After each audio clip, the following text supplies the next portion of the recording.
Kisawsaw tayo sa pinakahihintay sa buwang ito, ang discussion nila ni Father Darwin at Pastor Bacalaris. Kumuha lang tayo ng kapirasong video para ating mabigyan din ng komentary. Salamat sa mga CFD na nag-record nitong video, Brother Wendell Talibong at mga kasamahan niya sa CFD.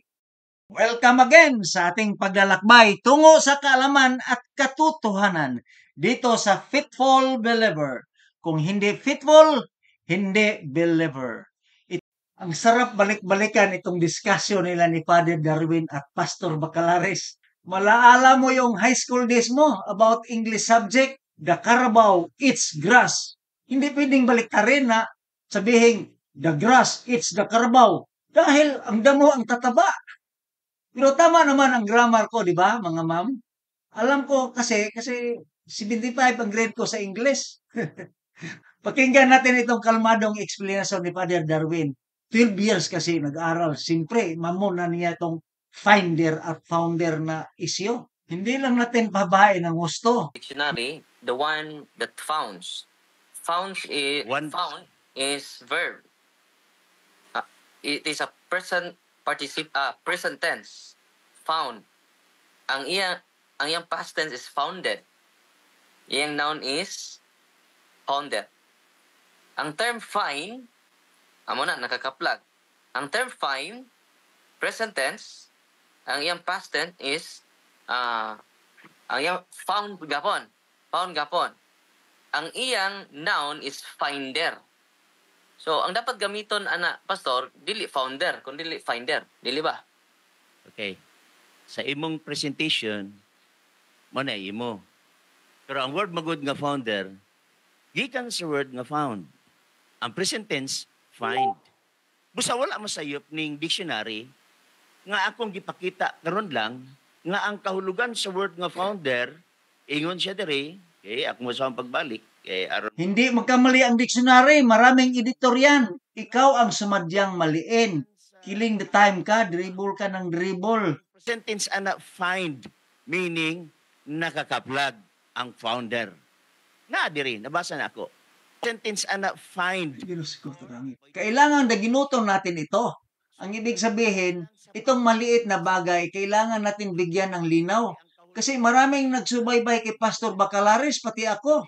Mali-mali na nga ang history, pati ba naman sa English conjugation, mali pa rin. Pero alam ko na, alam nito ni Pastor. Matalino si Pastor Bacalaris, oy. Kaya nagawa niya yon. Pero ito'y para sa kanyang inosinteng mga followers na talagang inosinteng totoo. Umpisahan natin. Ang verb or action words na found at find ay sa simula ay parehong nasa present tense. Ito yon. Ang past tense ng found ay founded at ito yon. Hindi na lang natin nilagay ang future tense para isimplify na lang natin. At ang past tense naman sa find ay found. Ito ang kunwaring nakakalito kasi ang past tense ng find na found ay present tense of the verb found, which is also found. In other words, common ang found in both find and found. Tingnan nyo ang talahanayan. Sa ilalim ng the doer of the action, ang noun na siyang gumawa ng action sa verb. Kaya, ang doer o gumagawa sa verb na find ay finder. Ang gumagawa sa verb na found ay founder. Ang gumagawa sa verb na keep ay keeper. And so on and so forth. Ano ba ang kailangan gawin sa verb para maging doer of the action? Halimbawa, sa action na pray. Anong gagawin para maging doer of the action? Tatawag tayo ng sasagot. Sister Los, anong hula mo? Hindi tayo manghuhula, Idol Vert. Sigurado tayo kasi 76 ang grade ko sa English. Lamang lang ako ng isa. Siyempre dagdagan lang ng ER ang present tense, tulad ng keep at lagyan ng ER ang dulo naging keeper. Bakit sa present tense ka maglagay ng ER at hindi sa past tense, Sister Los? Unang-una, hindi ako si Pastor Chris Bacalares. Pangalawa, wala akong intention na iligaw ko ang aking tinuturuan. Pangatlo, kahit walang ruling pero common sense naman, hindi maganda pakinggan ang salitang foundeder, captor, worshipeder, prayerder. Maliban sa found na maging founder sa present tense na found, Ang galing mo, Sister Los. Kaya pala, lamang ka sa akin ng isa. Ikaw na nga magpapaliwanag kung bakit si Nadia, kung bakit mali si Pastor Bacalaris na ang founder daw ay galing sa salitang found at ang found ay ang present tense na find. Ayusin mo ang magpapaliwanag, ha? Maraming supporter si Pastor Bacalaris, baka utaktahin ka sa mga katanungan. kung mahanap ko lang ang entro ni Attorney Rufil Banyo, pero di bali na, tingnan nyo ang talahan na yan, hindi straight line ang ginawa ni Pastor. Mula sa founder, umangat siya sa found at dinugtong na sa find. Anong tawag niyan? Pinaluktot ang katotohanan. Obserbahan nyo ang ibang doer of the action. Di ba naka-straight line? Sa totoo, ang founder ay nanggaling sa found. Ang finder ay nanggaling sa find.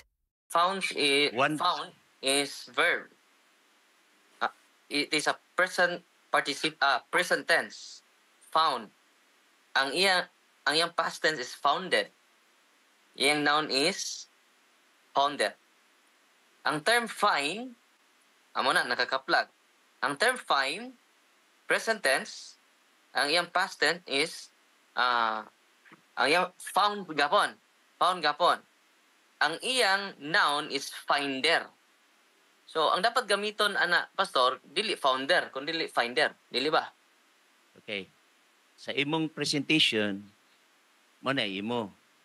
Pero ang word magud nga founder, gikan sa word nga found. Ang present tense, find. Busa wala masayop ning dictionary nga akong gipakita karon lang nga ang kahulugan sa word nga founder, ingon siya diri, okay, ako mo sa pagbalik, aron ma-accurate ang atong tubi. Ito ang ayaw ko sa dribble-dribble. Sige nga, koreksyonan nyo lang ako o si Padre kung mali kami at may maipakita kayong prof. Screenshot nyo, hindi lang yung pabasa-basa pero ayaw ko nang ituloy. Salamat Sister Lord sa mga nanonood at kung ang video na ito ay nakakatulong, paki-share naman para malaman ng ibang inosente. Paki-subscribe naman para ma-automatic inform kayo sa karugtong nito. Marami daw kahulugan ang founder.